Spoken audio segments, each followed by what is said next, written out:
Back. What up, UK? Okay. What up, London? What up, England? Europe? Wagwan. We're here kicking it on South Beach. That's right. M-1 from Dead Prez. Mighty RBG family right here, your master. Umi, RBG. That's right, POW for life. I'm pissing off Whitey in a major way. Holla at your boy. Let me know, how do you guys come up with your names? Where's everyone from? Individual names or the group names? M1 first. M1. Namely because my true name is African name. It's Mutulu. Mutulu Olubala is my name. And I always wanted to use that name to rap. It just wasn't popular to do that. And I felt like even a shortened expression of who I am is M1. Not just because the letter M, number one being like me being the highest and best that I could be, but M1 because of the international symbol of revolution that it is. It's a revolutionary weapon, and I feel like that's what kind of thing I was about. You know what I mean? It's that gap. You know what I'm saying? That's the M1. You know what I'm saying? What about the group names? Let's get Umi. I was born with Umi, you know what I'm saying? My father blessed me with that. Like, it's from Ghana, West Africa. My name is Umi Bang. It's life's peace and shit, the water and the sun, the combination. And I'm about a peace, about getting my peace. You know, whether it be peace or whether it be breaking bread and getting a piece of the action, getting this paper popping.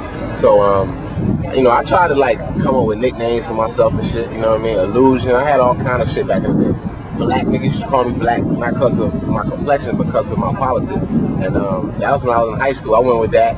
But ain't nothing stick like my real name, you know what I'm saying? It was easy. It was like, it expressed who I was, and it wasn't no fakeness. It was like, that's me, motherfucker. If you like it, you like it. And if you don't, I don't give a fuck. You know what I'm saying? I was born with that, you know what I mean? So. Okay, how about RBG? The father, Marcus Garvey, straight up. Marcus was like, Garvey, you know, gave us our liberation flag, which represents Africans around the world, and Africa itself, and the struggle towards the liberation, the red, the black, and the green. You know what I'm saying? That blood, that people, and that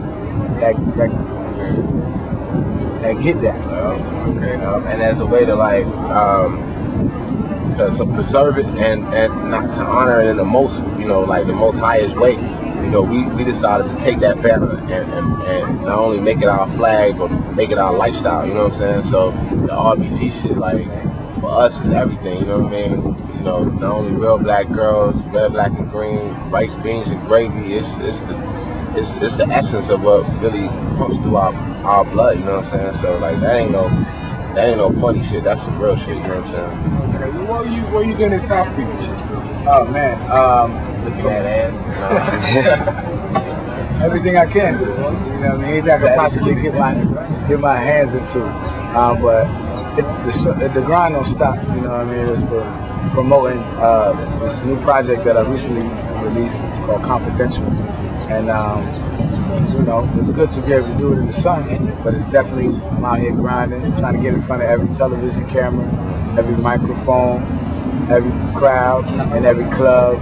Let people know who I want. And right now, it's this. So you guys working on your solo projects now, right? Yeah, there is solo projects. There's a lot of projects. It's not just that going down. Okay. A lot of different things are bubbling in the thing. You know, before my solo project, but even before I even finish that, I'll finish the project with Dead Prez and the Outlaws from Tupac's clique. So look out for that to come. Dead Prez Outlaws. Umi got enough various things that he's doing. So many projects that's out and coming. So we can look forward to another Dead Prez album. And many forms. In many forms. Stickman album is the Dead Prez album. M1 album is Dead Prez album. Yeah, but look for the Dead Prez, like how y'all loving this shit, like, cause y'all gonna end up loving all of this shit, you know what I mean? It's just that y'all got exposed to that first, you know what I'm saying? So it's only natural. Look for that around December, January, you know, it's gonna come extra hard. It's non-stop, man. Okay. Now, with you guys being quite outspoken with such a lot, you've got a growing fan base. Do you feel you have a responsibility towards these people that are listening to you and listening to your message? I have a responsibility towards my oppressed community, black and brown community worldwide. I don't think I have a responsibility to everybody who buys my album, because honestly, everybody who listens to revolutionary music is not going to do a revolutionary act. So I feel like some people who buying the shit for entertainment, some people who buying it because they my enemy and they want to know what the fuck I'm thinking. You know what I'm saying? I know this. So I'm really doing this for even people who've never heard Dead Prez in their life, and which is a lot of people who have not been exposed. I'm really trying to toe that line for Africans, black and brown, poor and oppressed people. You know, that includes Latin America, Latin people and all that. You know what I mean? So what would be people's ideal responses to listening to your music? What would you like people to do or feel, or what would be the ideal outcome of listening to your music? Get organized and take over. Get organized and take everything over. Do it in the name of the people, and do it in the name of love and honesty and truth and the kids. Get organized. That's what you can do when you're hearing the shit that I do. Hopefully I can help you do that. If I can't, please find somebody who can lead you better than me. I'm just trying to make the music that you feel like getting organized to. Okay. Now many people we come across in England, they branded you as ignorant and racist even. What would you reply to those people be? They honestly don't know. They don't know me. You don't know me, you know. Would you if say you look at this conversation and you say that I'm ignorant, you obviously don't know me, you know. If you look at this conversation and say that I'm racist, you obviously don't know me, you know. It's cool. You know what happens is assumptions are made. When we stand up for our rights, people assume that we want to do to other people what they've done to us for 500 years. That's what the natural assumption is when you say, I want to stop being oppressed. I want to stand up and get this off my back. They think, oh, you so angry, you going, but that's not me. That's not the nature of African people. You know what I'm saying? All we want, like Umi said, is a peace. You know what I'm saying? We want a peace so we can have some peace. We need equality, we need self-determination. That means that we don't want to have more power than white people. We want to have the same power you got. The same power. And I don't want to oppress you. I want to stop that from happening to me. Now that can't be racist, is it? Now if it is, you need to check yourself. Check yourself. But do you feel for that revolution to take place, there needs to be violence? It's already violence. It's already violence. I didn't make it up. The funniest shit, like, this country's so hypocritical. Like, they just assassinated one of our heroes, Stan Tookie Williams, out of LA and shit, in the West Coast region of this bullshit ass country.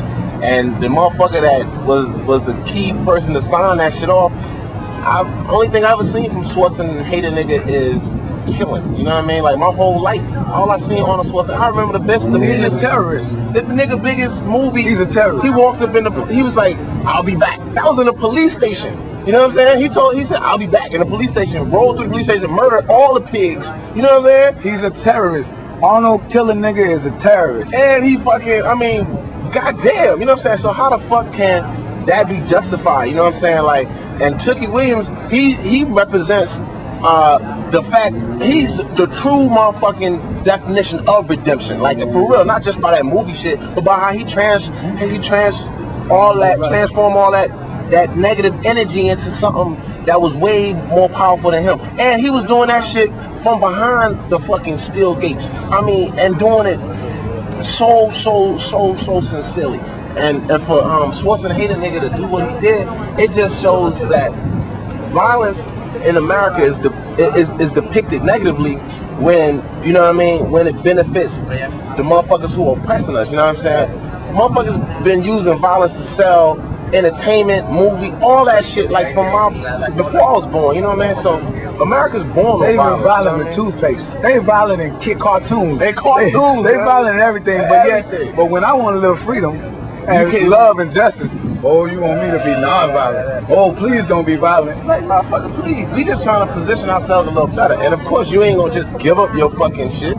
So we gonna have to take your shit. I use any method I gotta use. I would love to be non-violent. Really, that is really my strategy. Look, I got a pink shirt on. I would love to be non-violent. For real. But realistically, let's say realistically, when it comes down to I have to defend it, we have to defend it. Yeah, we gotta defend it. That's it, period. And that's what it's gonna take by any means. By any means, you know, if it is violent or not, you know what I mean? We would prefer y'all motherfuckers to just bow down and give us the shit up. The shit you owe us. The shit you that took you stole from us. us. Just give